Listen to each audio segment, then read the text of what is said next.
dipukulin lagi. Karena itu forum hari ini menjadi sangat penting. Biarkan gedung ini menjadi saksi. Bahwa saya sudah menyampaikan, tolong tingkatkan kualitas baca Quran Bapak Ibu semua. Pakai makhraj yang benar, pakai tajwid yang benar, paham sifatil huruf, ngerti mad wal qasr, supaya benar baca Qur'annya. Oke? Oke? Caranya bagaimana? Caranya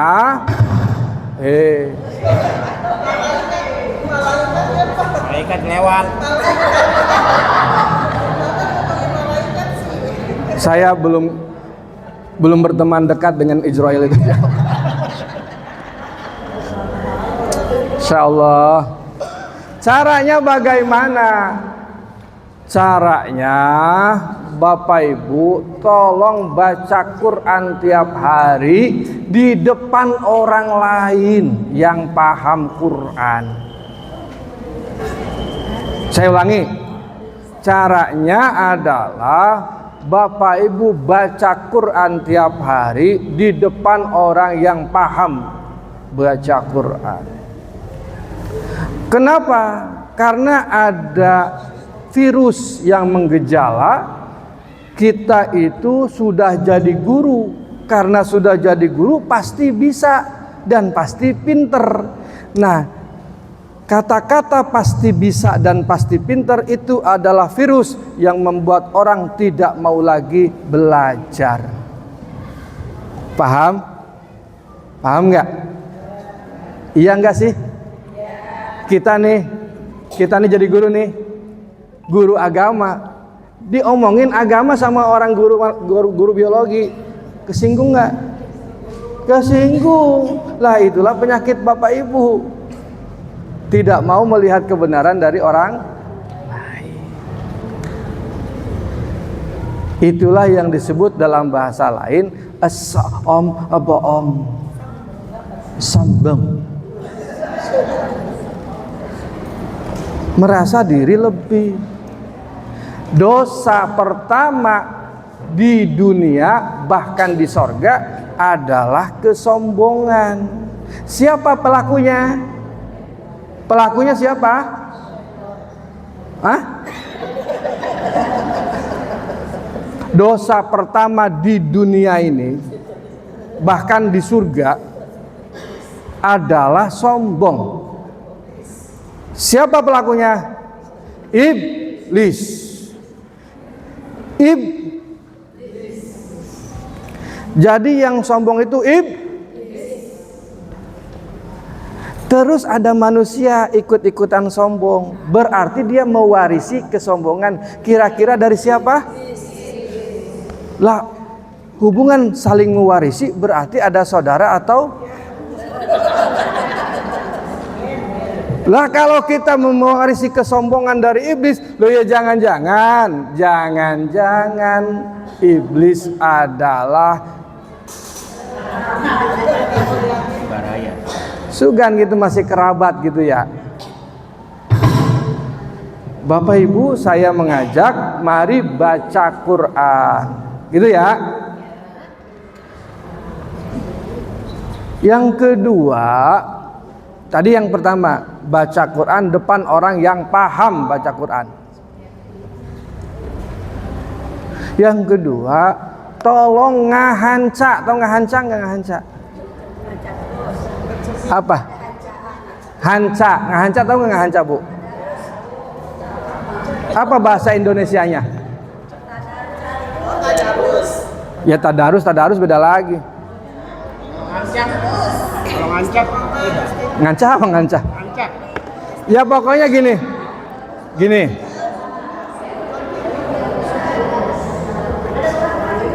Saya ke situ.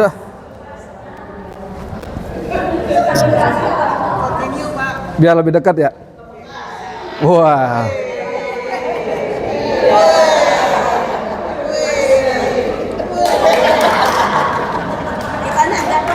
Udah kayak sedogol gua.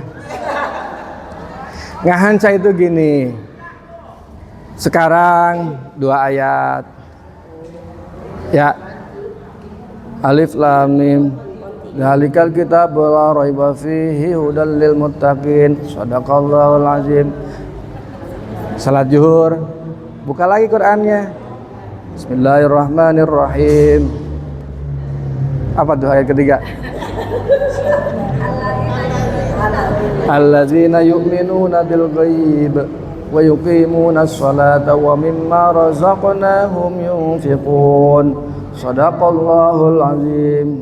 Asar salat lagi. Lanjutin lagi. Maghrib jadi begitu.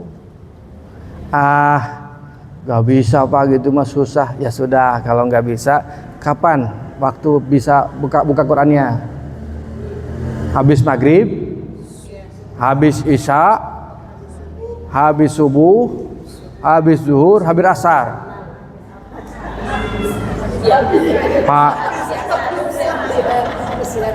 saya habis zuhur itu masih di sekolah Pak. Kapan buka Qur'annya? Ya sudah, asar saja. Alhamdulillah Pak. Asar itu saya baru nyampe rumah Pak. Pakai motor lagi, coba Pak kalau saya pakai mobil mungkin agak enakan. Ini mah asar saya baru nyampe rumah, capek Pak, capek. Jadi saya nggak kuat baca Quran. Ya udah nggak usah. Maghrib aja, habis maghrib ya. Pak, habis maghrib ini saya kan harus mandi Pak. Terus anak saya juga harus mandi Pak. Terus saya harus nyiapin makan malam buat anak-anak. Saya kayaknya nggak sempet Pak habis maghrib. Oke, habis isya. Pak, habis isya itu sinetron kesayangan saya, favorit saya itu sudah mulai Pak. Saya kan nggak punya IndiHome Pak, nggak bisa diulang Pak. Jadi filmnya itu lanjut. Kalau nggak boleh saya ketinggalan. Oh terus gimana jadinya? Habisnya nggak bisa. Ya sudah Pak, nggak bisa Pak, bisa Pak. Oh ya sudah. Jadi gimana? Nanti aja menjelang tidur. Oke Pak, menjelang tidur. Gak usah habis sholat isya lah Pak. Menjelang tidur kayaknya saya nggak bisa. Ngapa? Itu laki saya udah kode-kode baik Pak.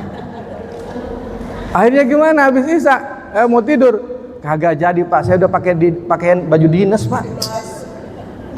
Jadi nggak bisa saya buka Quran. Sudah pakai baju dinas malam Pak. Jadi gimana? Ya akhirnya saya ngelayani suami. Nah, itu kan ibadah juga Pak. Gagal habis semalaman itu. Ada kesempatan habis subuh deh Pak, habis subuh ya. Iya boleh dah. Habis subuh.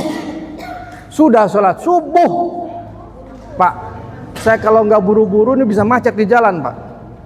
Akhirnya saya habis subuh, saya harus langsung berangkat tancap gas. Malaikat yang dengar alasan kalian itu udah enak gitu. Lah dari habis zuhur, habis asar, habis maghrib, habis isya, bahkan sebelum tidur masih nggak bisa, habis subuh masih belum bisa, genek manggil malaikat temennya, malaikat Israel, nih, ayo paksa tuh, mati sekalian tuh.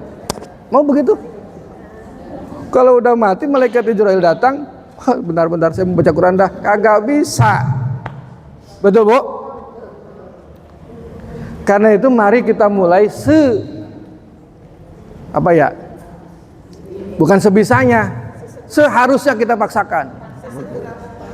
Doanya kan tahu Bapak Ibu mah, Allahumma paksain. Kalau nggak begitu nggak bisa. Satu, mari kita belajar satu tadi, konsisten. Dalam bahasa agamanya istiqomah.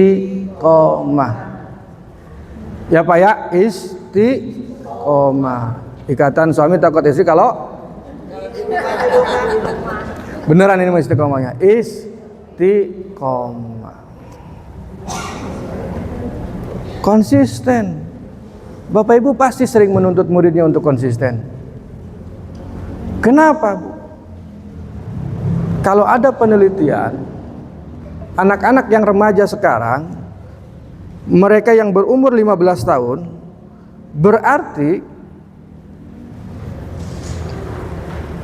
anak-anak yang berumur 15 tahun sampai 20 tahun Ya, berarti 10 tahun yang lalu dia masih usia SD, kelas 4, ya kan?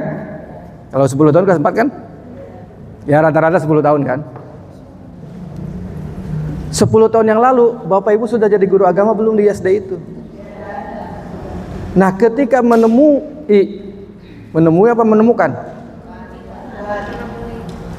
kabar bahwa anak remaja yang tawuran itu, yang membunuh bapaknya itu, yang memperkosa tetangganya itu adalah murid SD kita zaman itu, bagaimana perasaan? Apakah marahmu akan menyelesaikan dan membalikan keadaan? Kan tidak. Lalu apa artinya kita jadi guru agama? Apa dampak yang paling besar buat anak-anak kita itu? Kalau tidak punya dampak terus gimana? Ya kan? Karena itu saya berharap betul. Selalu orang mengatakan masa depan bangsa ini ada di tangan para guru. Tapi kalau lebih difokuskan adalah guru apa yang punya tanggung jawab itu. Pasti mereka akan menunjuk tangan-tangan itu kepada muka para guru agama. Betul nggak? Nggak mungkin guru biologi ditanya tentang akhlak. Nggak mungkin guru PPKN akan ditanya tentang akhlak. Tidak mungkin guru matematika akan ditanya moralitas. Yang akan ditanya akhlak, yang ditanya moralitas adalah guru agama. Lalu kita jadi guru agamanya ternyata kurang bisa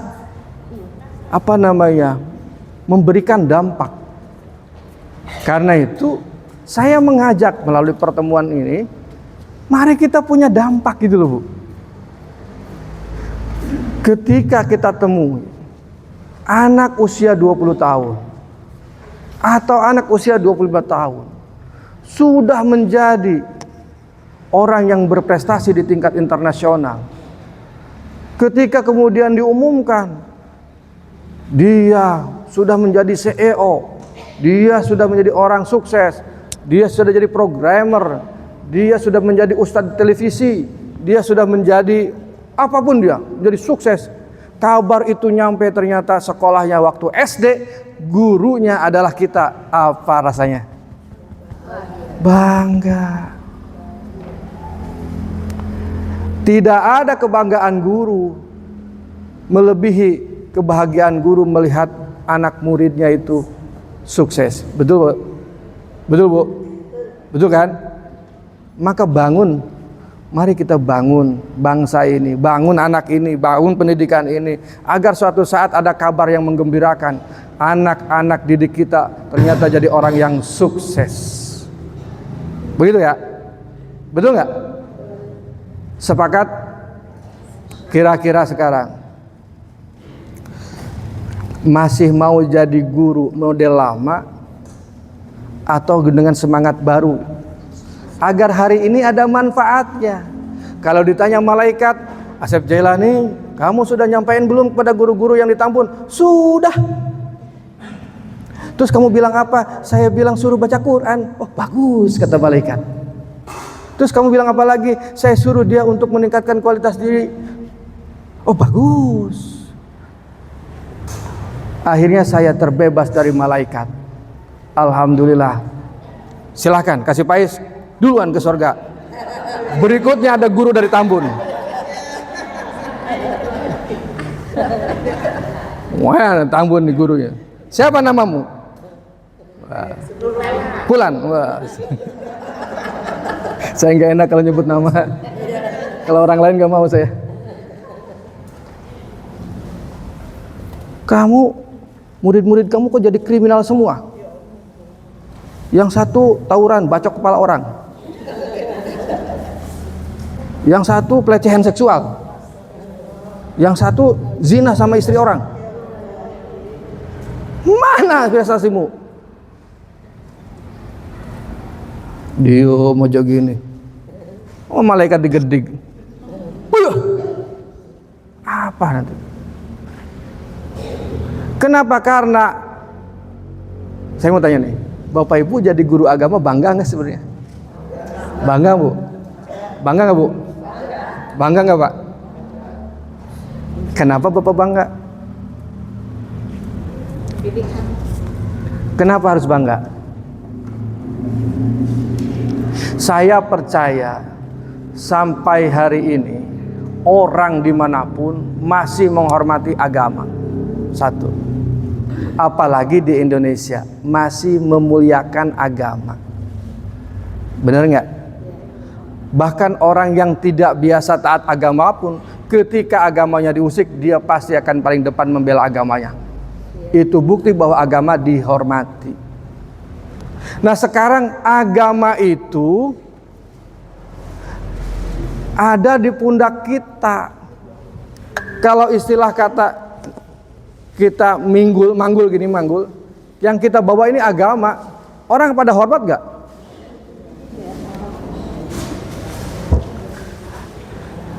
Kalau ada kertas ini jadi kotak snack, paling harganya 2.000. Jadi orang menghormati kertas ini 2.000 atau 1.000. Bahkan setelah snacknya hilang, boleh dibuang ke sampah dan boleh diinjak. Betul nggak? Kertas buku ibu mungkin suatu saat akan dibuang juga ke sampah. Kertas koran, ditulisin tulisan koran, mungkin akan jadi sampah. Tapi suatu waktu kertas itu membungkus atau di atasnya ditulisin Al-Quran. Tulisin Al-Quran, jadilah dia mushaf Al-Quran. Adakah orang yang berani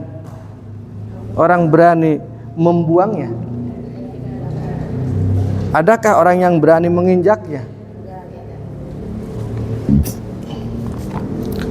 Bahkan memegangnya pun diatur harus dengan hormat.